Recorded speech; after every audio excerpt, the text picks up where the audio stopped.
चलिए बिस्मिल्लाहिर्रहमानिर्रहीम। हम आज डिराइव करेंगे lens makers formula. Lens makers formula एक फॉर्मूला है जो रिलेशन आपको देगी between the radius of curvatures, refractive index and the focal length. यानी अगर आपके पास एक स्फेरिकल लेंस है, से फॉर एग्जांपल हमारे पास एक कॉन्वेक्स स्फेरिकल लेंस है, तो इसमें आपके पास दो स्फेरिकल सरफेसेस होती है। एक तो ये स्फेरिकल सरफेस है और ये स्फेरिकल सरफेस है, ठीक है ना। यानी एक स्फीयर का हिस्सा है, एक स्फीयर का हिस्सा है।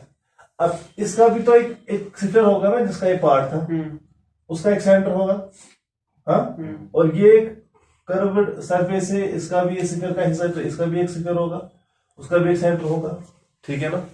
और जो यहाँ पे इसका बीच वाला हिस्सा है, जिसको आप ऑप्टिकल सेंटर बोलते हैं, वहां से वहां तक जो डिस्टेंस है उसको आप रेडियस ऑफ कर्वेचर बोलेंगे। क्या बोलेंगे? Radius of curvature.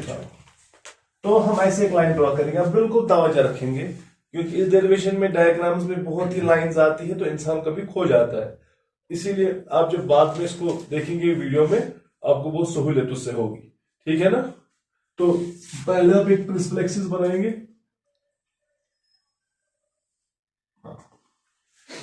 तो ये आपका ऑप्टिकल सेंटर है, इसका मैं नाम से मानिए ओ रखूंगा, ऑब्जेक्ट का भी ओ रख सकते हैं, इसका मैं एम रखूंगा, चलिए।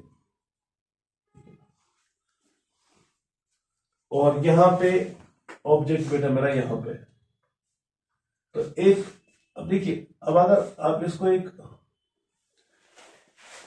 सेंटर ऐसे कंसिडर करेंगे तो लगभग सेंटर यहाँ पे आ रहा है, और जो सेंटर से यहाँ पे जाती है ना, मानो ये यहाँ पे जा रहे हैं। अब मुझे देखना है a ray of light, a ray of light from rare medium to denser medium bends towards the north. Array of light that comes from rarer medium to denser medium bends towards the north. अब normal कौन होता है? देखिए, अब जब आपके पास एक straight line होती है, अब स्ट्रेट लाइन पे नॉर्मल आपका देखना बहुत ही इजी होता है। यानी ये स्ट्रेट लाइन है, ये इंस्टेंट रे है, मानो ये रिफ्लेक्टेड सरफेस है, तो नॉर्मल बनाना यहाँ पे इजी होता है, आप इस पे परपेंडिकुलर ड्रॉ करते हैं। लेकिन जो आपके पास स्फेरिकल सरफेस होती है, उसमें हम नॉर्मल कैसे बनाए? आपको एक चीज याद होगी, that a line from center of a circle to the point of contact is perpendicular on the tangent. Is perpendicular on the tangent. क्या आपने याद रखा है that a line from center of a circle to the point of contact is perpendicular on the tangent. Point of contact पता है क्या होता है? ठीक है ना? क्या पता है? जाओ पता है आपको, बताया। देखिए, ये है, तो यहाँ पे आप इसको पॉइंट ऑफ कांटेक्ट बोलते हैं, इस पे परपेंडिकुलर आए बात समझ, इस पे परपेंडिकुलर, क्या ठीक। तो अब अगर आपके पास एक कर्व्ड सरफेस है और इस कर्व्ड सरफेस पे आपको परपेंडिकुलर देखना है, वो क्या होगा? आप मानो एक टेंजेंट मानेंगे और वहां से सेंटर तक आप लाइन को ड्रा करेंगे, तो जो आपके उस टेंजेंट पे, उस पॉइंट पे परपेंडिकुलर होगा, वही कर्व का भी परपेंडिकुलर माना जाएगा। क्या बात आ रही है सब? बात आ रही है कोई समझ? जब आ रही है समझ तुम लोग, ठीक है ना। यानी इस पे जो परपेंडिकुलर है वो कौन सा माना जाएगा?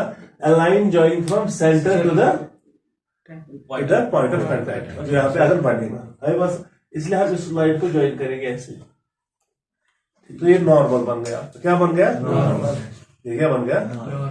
हाँ। तो अब लाइन को कहा जाए, रे को कहा जाना था, सीधे जाना था, लेकिन चूंकि मीडियम चेंज हो गया है, तो इसमें क्या हो जाएगी? बेंडिंग हो जाएगी, बेंड हो जाएगी, it will bend towards the north, ठीक है।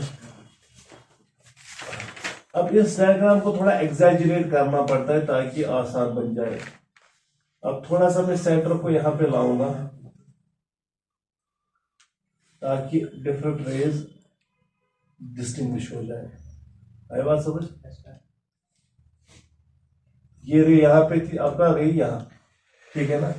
उसके बाद क्या हो, यानी अगर ये मीडियम ऐसा ही रहता तो ये मीडियम का, तो ये रेखा जाती। स्केल हमारे पास होती थी एक जमाने में, आप लोगों ने उसको चोरी दिया होगा, तो ये रे यहां पे जाती,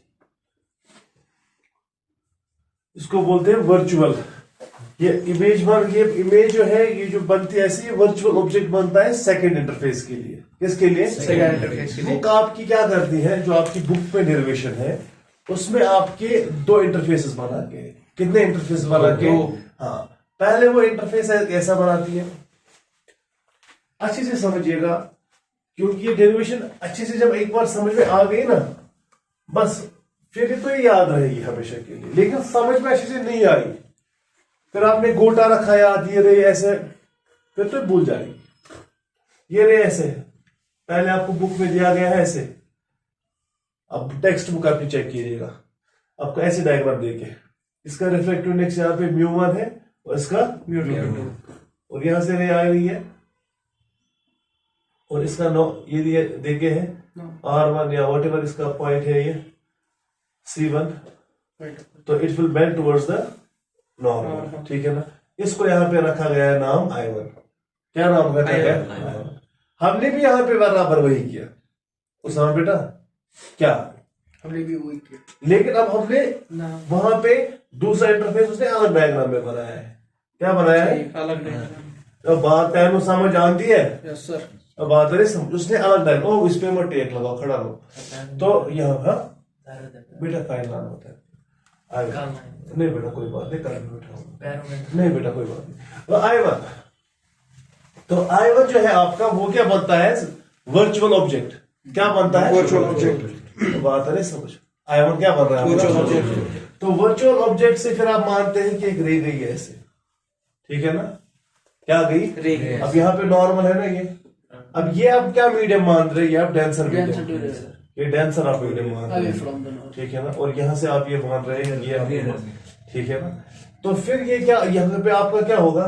इस रे को तो यहाँ जाना था, ठीक है ना, ठीक है ना, इसको तो यहाँ पे जाना था, it will move away from, ये ऐसे जाएगी, ठीक है। और बात है समझ आती है। सो इसको आप फिर प्रोड्यूस करेंगे बैकवर्ड्स, आप बोलेंगे इमेज यहाँ पे बनेगी। क्या बनेगी इमेज? वहां पे ये टेंशन नहीं होता है वर्चुअल ऑब्जेक्ट लेना है, वहां पे डायरेक्ट हम रे को देखेंगे कहाँ वो चल रही है।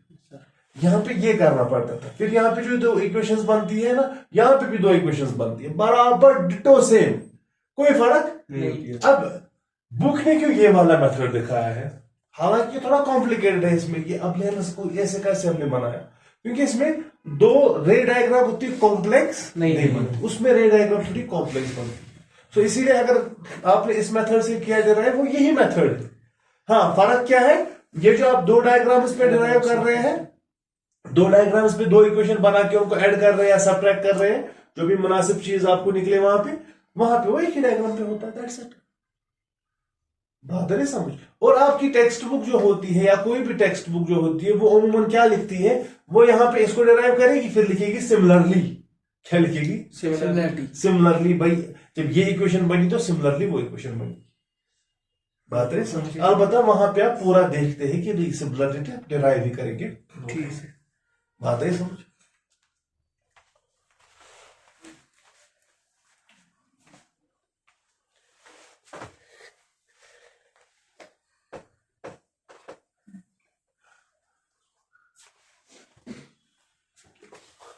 अभी यहां से निकली, अब देखिए एंगल ऑफ इंसिडेंस को, एंगल ऑफ इंसिडेंस किसके बराबर होता है? जो नॉर्मल बनाएगी किसके साथ? जो एंगल ऑफ इंसिडेंस, जो रे ऑफ इंसिडेंस बनाएगी किसके साथ? नॉर्मल के साथ। तो रे ऑफ इंसिडेंस कौन है? ये। नॉर्मल कौन है? ये। तो ये बेटा आपका आई है। क्या है? बातें समझ। अब देखिए क्लियरली आप देख सकते हैं एक ट्रायंगल, इसका नाम मैं ओ रखूंगा, इसका नाम क्या रखूंगा बताइए? इसका नाम मैं रखूंगा, चलो पी रख लेता हूं, पी। और इसका नाम मैं नहीं, इसका नाम मैं रखूंगा C1। क्या रखूंगा? क्यों? क्योंकि सेंटर ऑफ कर्वेचर है ना इस वाले का, तो उससे कुछ भी क्यों भी लिख सकते हो, कोई ऐसा हार्ड एंड फास्ट रूल नहीं है। तो वो आई है आपका एंगल ऑफ इंसिडेंस। क्या है बेटा? Angle of incidence. और तेनों बात समझ यहां तक आती है। लंबी डेरिवेशन है लेकिन आसानी से हम करेंगे, आपका लेकिन तवज्जो रहना चाहिए कंटिन्यू। इसलिए मैंने आपको इसका वीडियो भी रखा ताकि आप फिर घर में उसको देख पाए, ठीक है ना। बातें समझ। हाँ, तो ये आई है। जरा आप बेटा बताओ, मुसाब बेटा आप बताओ, अगर ये एंगल आई है ना, एक्सटीरियर एंगल प्रॉपर्टी के एतबार से ये किन दो एंगल्स के बराबर के? जो अपोजिट में और जो हम लिखेंगे हाँ, सी पी आई के बीच में जो एंगल है CPI के दरमियान। सी और गोचू है ना, आई गोपरदास की क्या जो ये बोलते है हैं? इंटीरियर, आई के जो इसमें ये ऐसे angle हाँ, ऐसे क्या बोलता है, भीख मांगनी है क्या? है ना, आई के जो क्या बोलते हैं क्या बोला, कौन सा एंगल? नाम बताना, नाम दिया है। CPI CPI आई कहाँ पे? आई कोई साइड नीचे है? वाला है। कौन ये? हाँ। ये वर्टिकली अपोज एंगल्स है। वर्टिकली अपोज एंगल्स के लिए लाइनें स्ट्रेट होनी चाहिए, यानी ये फिर लाइन जब प्रोड्यूस करेंगे, ऐसे अगर करेंगे तो ये एंगल इसके बराबर होगा। ये कहां से होगा, क्या बोल रहे हो? बताओ जरा, आप बताओ, कोई बताओ। C1 और O के बराबर होगा। हाँ, एक तो ये C1 ये एंगल, इसका नाम रखेंगे अल्फा, क्या रखेंगे नाम? और इसका नाम रखेंगे बीटा, क्या रखेंगे नाम? बीटा। और बात आ रही है समझ में? और तैनों बात समझ आती है, और आती है समझ, जमा दी है। कैसे? इसको बोलते हैं एक्सटीरियर एंगल प्रॉपर्टी। आपने 7th क्लास में पढ़ा है। क्या पढ़ा आपने? 7th क्लास में पढ़ा है, ठीक है ना? हाँ, देखिए हम यहाँ पे लिखेंगे, आप कुछ नहीं लिखेंगे, clearly from the figure, clearly from the figure. I किसके बराबर है? Alpha plus beta. आई किसके बराबर है? अल्फा प्लस अब बीटा। यहाँ पे हमें कुछ ट्राइगोनोमेट्रिक प्रॉपर्टीज इस्तेमाल करनी है। तो मैं ट्राइगोनोमेट्रिक प्रॉपर्टीज, जब आपका एंगल बहुत छोटा होता है ना, जब आपका एंगल छोटा होता है, जब आपका एंगल छोटा होता है, नहीं, जब आपका एंगल छोटा होता है, तो आई के बदले आप साइन आई लिख सकते हैं। आई के बदले आप क्या लिख सकते हैं? साइन आई के बदले आप साइन आई लिख सकते हैं। क्या डिस्टर्ब है? आई के बदले आप साइन आई लिख सकते हैं, और अल्फा के बदले आप टैन अल्फा लिख सकते हैं। अल्फा के बदले क्या लिख सकते हैं? याद रखना चाहिए, when theta is very small, sine alpha alpha के बदला होता है, साइन बीटा बीटा के बदले होता है, ठीक है? साइन थीटा थीटा के बदले होता है। इसी तरह टैन अल्फा टैन अल्फा के बराबर होगा, और टैन बीटा बीटा के बराबर। कैसे? जब एंगल छोटा होगा, जब एंगल छोटा होगा, ठीक है ना? हाँ, ये आप टेलर सीरीज में अगर आप एक्सपेंशन देखेंगे ना टैन थीटा का और साइन थीटा का, तो वहां से भी आप ये देख सकते हैं, when theta is very small then sine theta approaches to theta and tan theta approaches to theta. तो बात तैनो समझ आती है? इसका मतलब है मैं आई के बदले क्या लिख सकता हूँ? साइन आई। क्या लिख सकता हूँ? और अल्फा के बदले लिख सकता हूँ टैन अल्फा, और इसके बदले टैन बीटा, ठीक है ना? साइन आई को तो साइन आई रखो बेटा मेरा। टैन अल्फा है ना, आप यहाँ पे गौर से देखना है कि क्या क्या मुझे लेना है।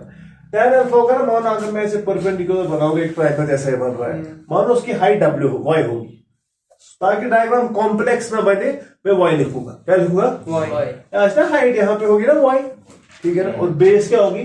MO। बात है समझ? तो इसका मतलब मैं लिखूंगा टैन अल्फा के बदले y बाई MO। क्या लिखूंगा? ठीक है बेटा, यहां तक क्लियर है? जिब्रान बेटा समझ में आ रही है बात? तुम्हें आ रही है समझ बात? और तुम बताओ मुझसे बेटा। हाँ, वाई मैंने बोला ना हाइट। बेटा आप कहाँ सोए में हो? अब जाओ हाइट रखें। ये मैंने बोला बेटा वाई लिखो, आप एच लिखो, कोई मसला नहीं है। अब वाई मैंने बोला, ठीक है ना? तो एच भी लिख सकते हो, ठीक है? तो y बाय एमओ। और टैन बीटा के बदले क्या लिखूंगा, आप बताओ मुझसे बेटा। टैन बीटा के बदले आप लिखेंगे परपेंडिकुलर है ना, तो परपेंडिकुलर हाइट मैंने क्या बोली? y बाय एम आई। हाय यार, क्या बोलते हो? MC1। MC और टेस्ट करो आंखों को। y by MC1 y by MC1, y by MC1 ठीक है ना? y by MC1। आए बात समझ? ये है। फिर क्या है खेल बेटा? हो गया यहां तक के? Yes, sir। अब हम चलेंगे आगे। क्या चलेंगे? ओके। अब ये रे कहां तक पहुंची थी? यहां पे।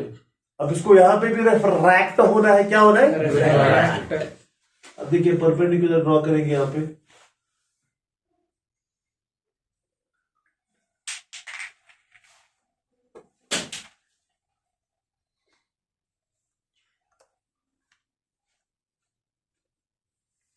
ये, हाँ ठीक है बेटा,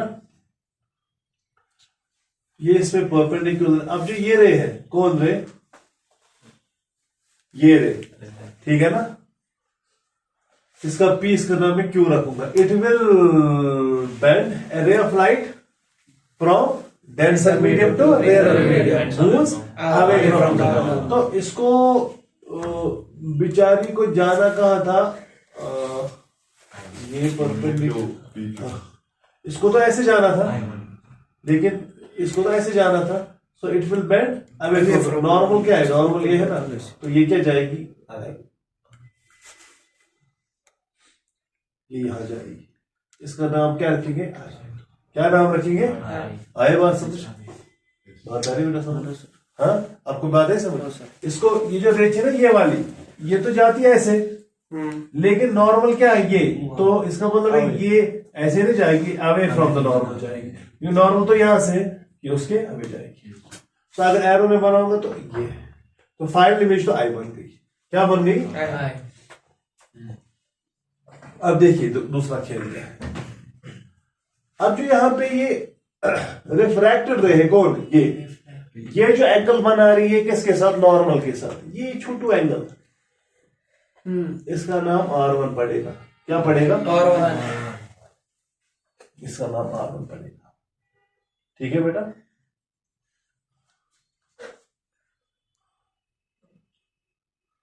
और इसका नाम रखो, इसका बीटा रखा हमने, इसका क्या रखेंगे, गामा, ठीक है ना। इसका क्या रखेंगे, डेल्टा, इसका क्या रखेंगे, थीटा, क्या रखेंगे,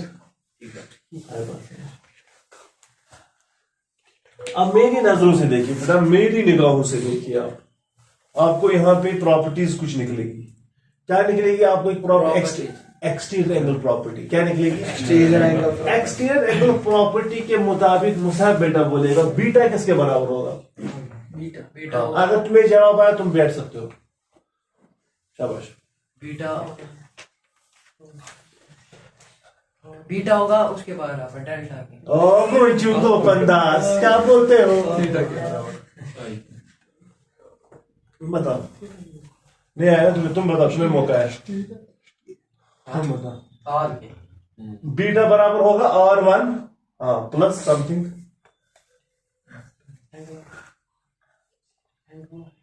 आप जरा बताओ, R1 प्लस बीटा। देखो एक्सटेंगल ट्रायंगल कौन सा, देखो बीटा के लिए मैं कौन सा एक्सटेंगल ट्रायंगल, देखो PC1I1, क्या PC1I1 ट्रायंगल में आप देखिए बीटा अगर एक्सटीरियर एंगल है तो इंटीरियर एंगल्स कौन कौन से होंगे, सर एक तो I1 और I1 कहां से, क्या कौन सा I1 बोल रहे हो तुम, I1 पॉइंट है यार, ठीक है, इसको डेल्टा प्लस R1। सो इसका मतलब है बीटा किसके बराबर होगा, R1 प्लस मतलब बीटा किसके बराबर है, R1 प्लस R1। बेटा ये छोटू है सर, देखो कहता था मैं मोबाइल में देखो ज्यादा, यहाँ पे चूंकि जगह है कम इसीलिए ज्यादा बड़ा नहीं बनता। ये R1 है, ये गामा है, ये गामा है, आप ही ने तो बोला गामा ना लिखो इसको। तो ये है बीटा बराबर है R1 प्लस डेल्टा। इसलिए मैंने बोला ये डेरिवेशन बहुत इंपॉर्टेंट है, लेकिन जब एक बार समझोगे ना इसमें फिर आपको मजा बहुत आएगा। वरना अगर ये बोलोगे जैसे बुक्स पे लिखा होता है सिमिलरली सिमिलरली सिमिलरली सिमिलरली, फिर सिमिलरली ही आप हो जाते हैं। इसलिए मैंने बोला मैं बड़ा विस्तार से समझाऊंगा, टाइम लगे एक बार, फिर जब वंस आपको आ गए फिर तो एग्जाम में आप तेज कर सकते हैं, ठीक है ना। तो हम क्या लिख सकते हैं, एक्सटर्नल प्रॉपर्टी मैं यहाँ पे नहीं लिखूंगा क्योंकि वो आपको अब पता है, क्लियरली फ्रॉम द फिगर। अब बुक्स में ये नहीं लिखा होगा from external property, they assume that you are in 12th class, you already know these things, but उनको कहाँ पता होता है, बच्चे दिमाग से भी 5th में ही होते हैं, ठीक है। तो हम क्या लिखेंगे,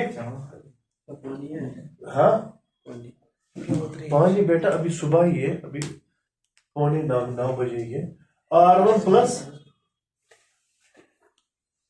डेल्टा, R1 प्लस डेल्टा क्या है बेटा, R1 प्लस डेल्टा। बीटा बराबर है R1 प्लस डेल्टा के। कैसे, फ्रॉम एक्सटेंशन। वो लिखेंगे नहीं, यहाँ पे जगह खाली खामखा हो जाएगी। तो मैं क्या कह सकता हूँ, इट इम्प्लाइज R1 किसके बराबर है, बीटा माइनस डेल्टा। R1 किसके बराबर है, बीटा माइनस डेल्टा। ठीक है, तो मैं क्या लिख सकता हूँ बेटा, क्या मैं नहीं लिख सकता हूँ sine R1 sine is equal to tan beta minus tan delta, tan beta minus tan beta minus tan। ओ ठीक है, ऐसा है। ओ आपको आई समझ, क्या समझ आई, जबर समझ आई, जरा बताओ क्या है, कैसे लिखा मैंने, फ्रॉम एक्सटीरियर एंगल तो tan कैसे लगा, साइन थीटा ना, साइन के तो कैसे tan कैसे, कहां से आया, साइन कहां से आया, हाँ? परपेंडिकुलर। ओ आप हुए हो खोए हुए, आप खोते हो क्लास में, आप लोग क्या हो रहे हो, आप घर में होते हो पबजी खेल रहे हो, हाँ? अभी तो मैंने बोला ना, क्या सर तो बताओ मुझे, tan कहां से आया, हाँ tan माइनस किया ना ऊपर से। अरे यार तो बीटा लिखा था, तो tan बीटा कहां से आया, और मैंने किसको बोला, मुझे पता है, तुम्हें पता है, इसको बोला ये ना छोटे एंगल्स को सीधे लिखना होता है, जरूरी नहीं है। क्या क्या सीधे लिखना होता है, ये छोटे एंगल्स हैं ना, तो जेब में क्यों आते हैं, निकालो, हाँ, छोटे एंगल्स हैं। तो छोटे एंगल में क्या होता है, हाँ? छोटे एंगल में क्या होता है, तुम बताओ,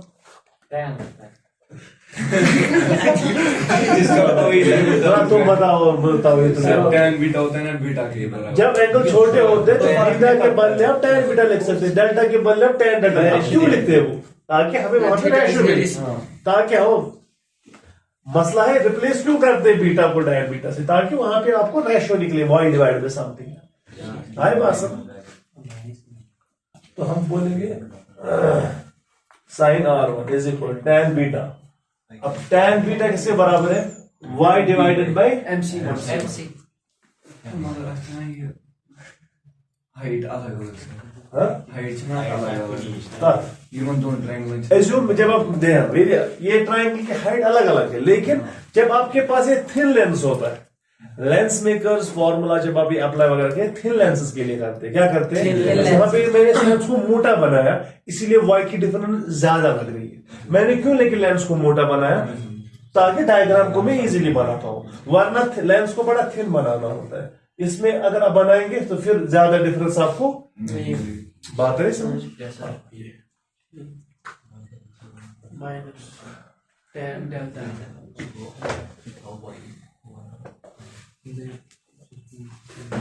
तो बताइए y by MC1 minus tan delta, tan delta पे के बदले क्या आएगा, y by MI1, y by MI1 आएगा ना, और डेल्टा के बदले है ना परपेंडिकुलर तो वही y होगा, बेस होगी ना MI1,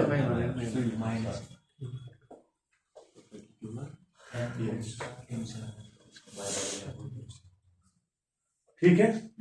सर अब आपको एक चीज पता है, इसका रिफ्रैक्टिव इंडेक्स क्या है, इसका μ1 और इसका क्या है μ2, ठीक है ना।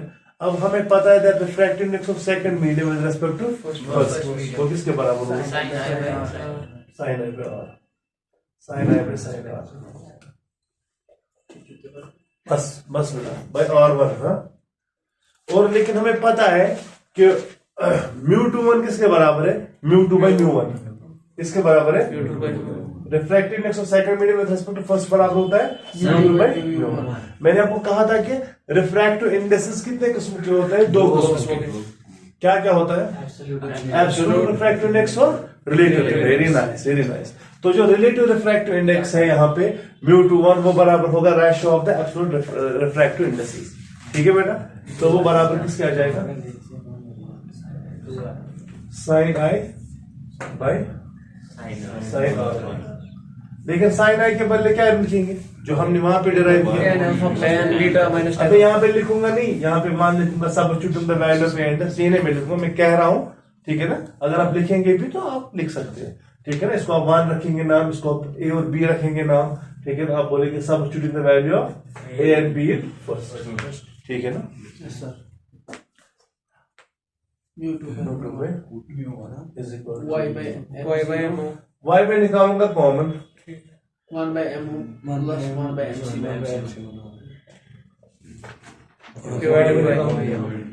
1 by MC1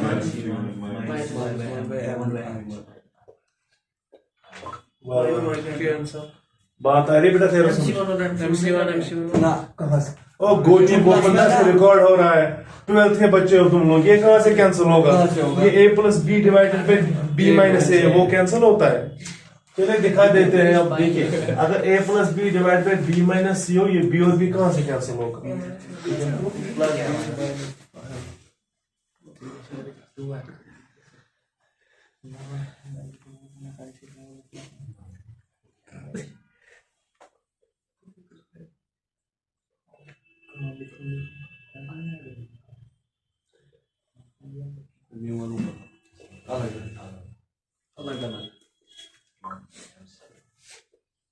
ठीक है, क्या क्या मैंने क्रॉस मल्टीप्लाई, ये पता है क्रॉस मल्टीप्लाई क्या होता है? इसको यहाँ लेते हैं, इसको यहाँ लेते हैं। अब ये नहीं बोलना है पहले क्यों आपने लिखा कम्यूटेटिव प्रॉपर्टी, म्यू1 को पहले लिखे बाद में लिखे A plus B equal to B plus A. Multiply कर। सो म्यू2 बाय MC1 ऑडियो बंद रखनी है। नहीं, और ये तो समझ में आना चाहिए आपको। फिर देखोगे आज से 5 साल बाद 10 साल बाद आप फिर देखोगे यूट्यूब पे कि हम क्या थे, क्योंकि इसमें तुम लोगों के नाम भी है तो ये एक मेमोरी भी रहती है। रिजवान का अपने नाम ही नहीं लिया कहीं। हाँ, रिजवान ने तो जवाब दिया अच्छे से।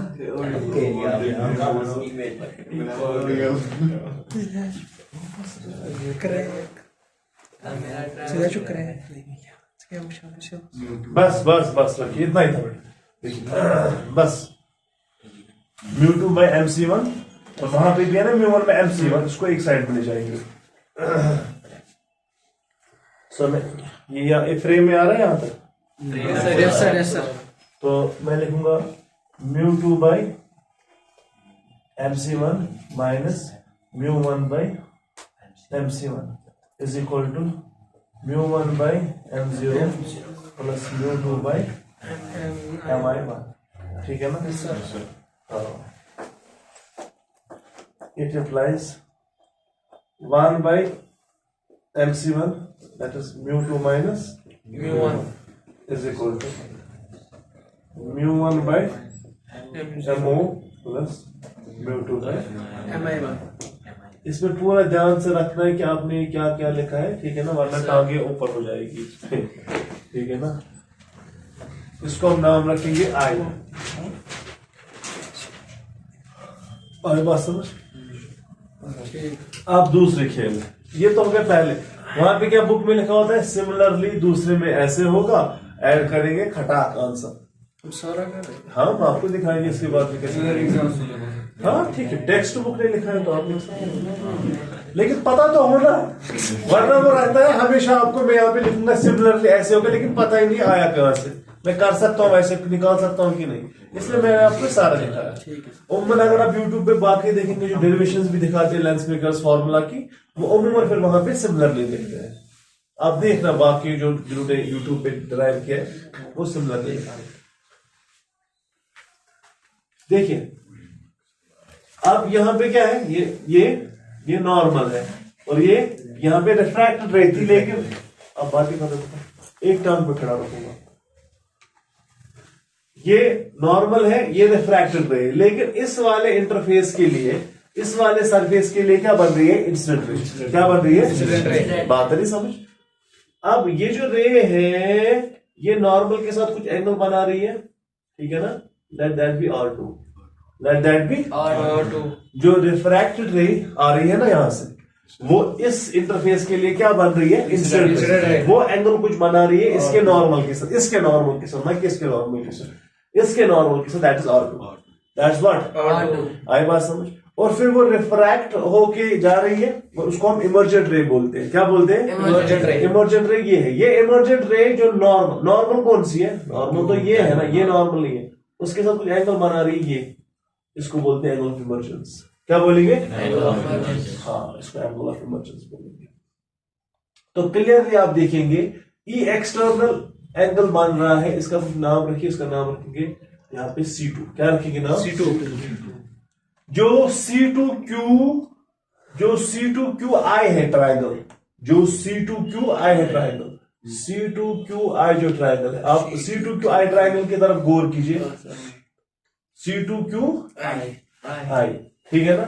तो उसमें आप देखिए E क्या बन रहा है, एक्सटीरियर एंगल बन रहा है, ठीक है ना? और उसका इंटीरियर एंगल क्या क्या बन रहा है, थीटा और थीटा और गामा,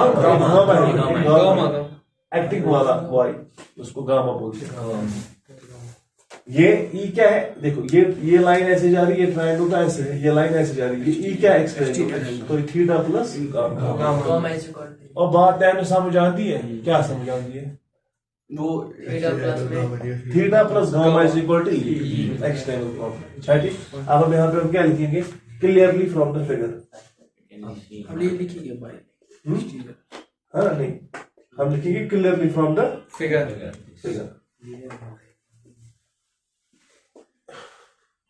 ई बराबर है theta plus theta plus gamma, E बराबर है थीटा प्लस गामा।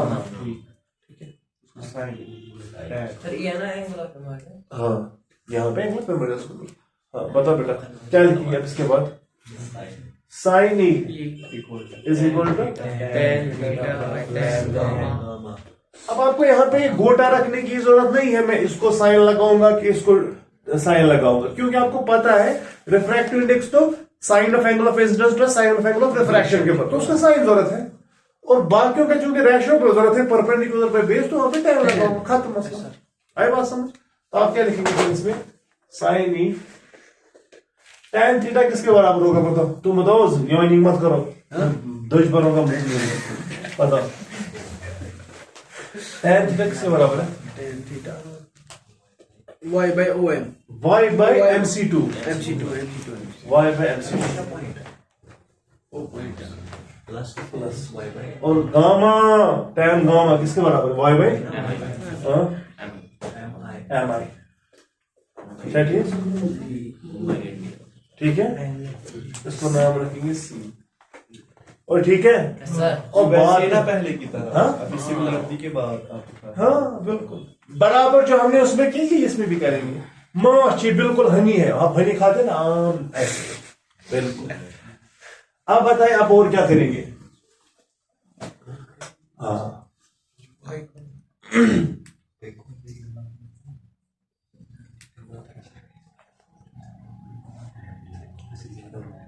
अब हमें R2 लाना है कहीं से, R2 तो नहीं आया ना, ठीक है ना?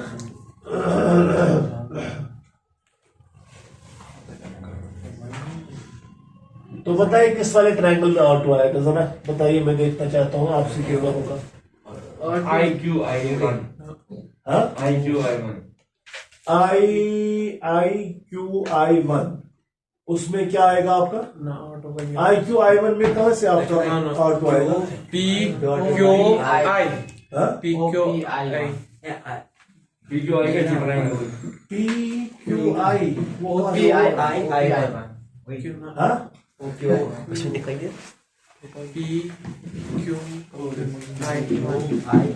हाँ? उसमें वो दूसरे PQI जो बन रहा है, कुछ नाम रखना है उस वाले को, फिर आएगा किस में, PQI छोटा वाला ट्रायंगल जो बन रहा है, ये हाँ? थीटा के ऊपर हाँ। उसकी लाइन है, वही triangle। उसमें तो R1 है ना, तो आप कोई ऐसा ट्रायंगल बताओ जिसमें आपका R2 आ रहा है। और है ना सर, सर और है ना C2 QI C2 QI CI वो एक्सटीरियर होगा, C2 QI वो एक्सटीरियर हाँ? होगा। एक्सटीरियर प्रॉपर्टी नाव हेरकिन पर हेरकिन देखिए बेटा, इसीलिए मैंने बोला ये जो दूसरा वाला पार्ट है इसमें बड़ी पेचीदगी है। अब देखो, ये रे जा रही है ऐसे और ये रे जा रही है, जो ये वाला एंगल है ना, ये है R2, ट्रायंगल है ही नहीं। ट्रायंगल नहीं, ये वर्टिकली अपोजिट एंगल्स, क्या है ये वर्टिकली अपोजिट है। और अगर आप देखोगे R2 किसका बन रहा है, ये लाइन गई यहां तक और ये लाइन गई यहां तक, R2 बन रहा है इन अब मैं यहाँ पे लिखूंगा triangle, in triangle C2QI1 C2Q, अरे देखा कहाँ से, लेकिन वो तो वर्टिकली अपोजिट एंगल्स आप लोगे तब, वरना R2 कहाँ से करना था इसका एक्स्ट्रा एंगल। आपको ये R2 किसके बराबर है, इस R2 के, क्योंकि ये वर्टिकली अपोजिट एंगल है। फिर उससे आप ये बात कह सकते हो इन ट्रायंगल C2QI1 C2Q, क्या आप कह सकते हो बेटा मेरा, R2 C2QI1 R2 exterior, R2 कितना है, खाली इतना, वो बात है समझ, सारा नहीं, सारा तो ये है, R2 इतना है, तो वो बराबर है थीटा प्लस डेल्टा, किसके बराबर है, थीटा प्लस डेल्टा। और बात है समझ, तुम्हें रूप बात है समझ, क्लियर हुआ, और तुम्हें हुआ क्लियर, क्या हुआ क्लियर, थीटा तुम्हें आया समझ, क्लियर है सबको। R2 किसके बराबर है थीटा बेटा, plus delta. sin R2 is equal to तो आप कह सकते हो theta plus Sin R2 is equal to tan theta plus tan delta। ये जो पॉइंट होता है आप देखिए, ये तो बुक्स में नहीं लिखा है, और डेरिवेशन अगर आप दूसरे की खुद करना चाहेंगे तो आप वहां पे फंस जाएंगे, क्योंकि वहां पे ये वाली चीज देखना है। इसलिए मैंने आपको बोला टाइम लगे कोई मसला नहीं है, लेकिन आप सीखेंगे फॉर होल लाइफ, ठीक है। tan theta के बदले y by इसके बदले y बाई MC2 MC2 और प्लस y MI1, ठीक है। अब आप देखो क्या करोगे, refractive index of first medium with respect to second refractive index of first medium with respect to second is equal to sine of incidence. उसके लिए साइन ऑफ इंसिडेंस क्या थी, R2 divide by sine of refraction E। E। और आपको पता है कि μ12 बराबर होता है 1 बाय μ21, तो वो होगा बराबर sine R2 by sin। By sine, ठीक है। तो बात आ रही समझ, yes sir और बात समझ आ रही Yes, बेटा, और जिब्रान ये पे कोई कंफ्यूजन तो नहीं है, ठीक। और आप रेसिप्रोकल दोनों को करेंगे, दोनों को टांगे ऊपर साथ नीचे, तो क्या आएगा, μ21 is equal to sine E sine R2, हाँ ठीक है। लेकिन आपको पता है μ21 किसके बराबर होता है, mu21 is equal to μ2 by sin is equal to I by sin sin E का है जो है वो ठीक है ना। अब साइन E के बदले डालेंगे y करो कॉमन μ2 बाई μ1, y निकालेंगे common, 1 by MC2 plus 1 by MC2 plus 1 by M1 plus 1 by MI 1 MI1 E था वो, ये E था ना, क्या बोल MI1 कहाँ से, साइन ये कहाँ से देख रहे हो, जब ये डालना है तो ये कहाँ से देखना हो, yes sir E है ना वहां पे, ये इधर उधर हो गया तो बस डेरिवेशन ये हो गई, टांगे हो गई, डिवाइडेड बाय, और साइन R2 कहाँ है, y by निकले 1 by MC2 प्लस 1 बाय हाँ बता, MI1 कंफ्यूजन है, कंफ्यूजन है। 1 by MC2 plus 1 by MI1 MI1 y1 by गया तो ये क्या जाएगा, mu2 by क्रॉस cross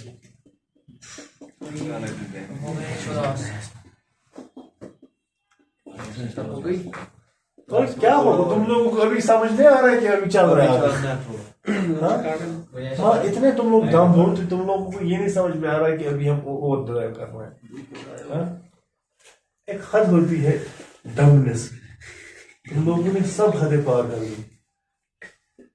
हो गया μ2 बाय MC2, और ये क्या है minus μ1 by MC2 is equal to μ1 by MI, μ1 by MI। और समझो यहाँ पे यार,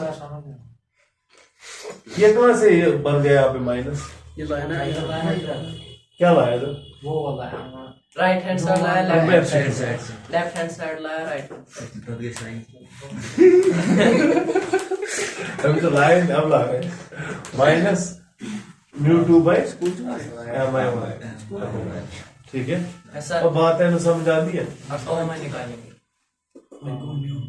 μ2 माइनस μ1, सर अगर इसी का कॉमन हाँ बता, आगे की करो μ1 बाय μ2,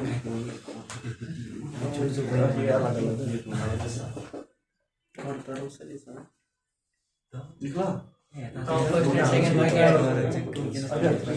अब जरा आप बताओ, ये फर्स्ट और सेकंड है ना, अब देखो ये जो MI1 है ना, ये फजूल है क्योंकि ये वर्चुअल इमेज है, वर्चुअल ऑब्जेक्ट है, इसको हमें जरूरत नहीं है। तो उसी से आपको पता चलेगा इसको ऐड करना है। वहां पे μ2 by MI1, यहाँ पे क्या है माइनस μ2 by M1, तो हम क्या करेंगे adding 1 and 2, adding 1 and 2 we get, ठीक है ना। देखिए μ2 minus μ1 तो कॉमन निकलेगा क्योंकि यहाँ पे भी है, वहां पे भी है सर। तो अंदर क्या आ जाएगा 1 by MC2 plus 1 by MC1 और ठीक है बेटा, Yes, sir. और μ1 by MI1 MO plus μ1 by MI, ठीक है ना, Plus में भी- plus μ2 by M1 minus cancel, लिखने की जरूरत नहीं है क्योंकि रिकॉर्ड हो रहा है, इसलिए आप बाद में देख भी सकते हो, ठीक है Yes, sir. आपको इसमें। सो ये है μ2 minus μ1, ये μ1 में कॉमन निकालूंगा, यहां से भी डिवाइड इसको करूंगा और बात है समझ आती है। Yes sir, yes sir. 1 by MC2 plus 1 by MC1 तो ये बन जाएगा 1 by MO, plus 1 by MI। ठीक है, ये बराबर है ना μ2 1 के, μ2 1 minus 1 into 1 by MC2। देखो MC2 है ना, ये हो गया रेडियस ऑफ कर्वेचर। आपको पता है all the distance are measured in along the direction of the display axis and the distance measured in the direction instantly are taken as positive, are taken as Negative. MC2 will be taken as Negative. Negative. उसको मैं minus 1 by minus R2 लिखूंगा, क्या लिखूंगा Minus R2 वो 1 by minus R2 और plus 1 by क्या ठीक है ना। और जो MO है, MO के बदले क्या लिखूंगा मैं माइनस U, minus U क्यों, क्योंकि ऑब्जेक्ट डिस्टेंस Object इस डायरेक्शन। गई ये बेटा पटाखे लाएंगे थोड़ा सा, ये हमारा ड्राइव हो गया V यहाँ से, तो ये जगह μ2 1 minus 1 by R1 minus 1 by R2 is equal to 1 by V minus 1 by U। लेकिन हमें in terms of focal length लिखना है, क्या लिखना है Focal length. when the object is at infinity the image is formed at Focus. तो इसका मतलब जब U infinity होगा 1 by infinity क्या होता है 0, तो V के बदले क्या लिखूंगा मैं F, V के बदले क्या लिखूंगा मैं F।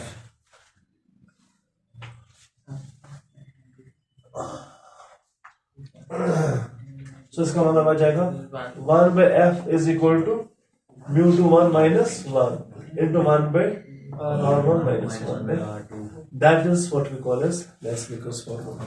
and अगर इसको कंपेयर करेंगे, इसको नाम रखो थर्ड, इसको नाम रखो फोर्थ। अगर इसको कंपेयर करेंगे तो क्या कहेंगे 1 by me minus 1 by you is equal to 1 by less because formula is this and this the lens formula। 1 by V1 minus 1 by ये ना देखो कंपेयर किया ना इन दो को कंपेयर किया ना, सर ये लिखी हुआ है तो सिर्फ comparing On comparing. Comparing. third and fourth wait तो चलिए टॉपिक भी यहाँ पे लिखते हैं, ये क्या था टॉपिक फोटो उठाया फोटो भी उठाएंगे, इसको इंस्टाग्राम पे भी चलाएंगे, इसको भी चलाएंगे तो ये हमारी lens makers form sir fourth कहाँ पे मेरे सर पे। अब तो थोड़ा दिखता नहीं this is all for today.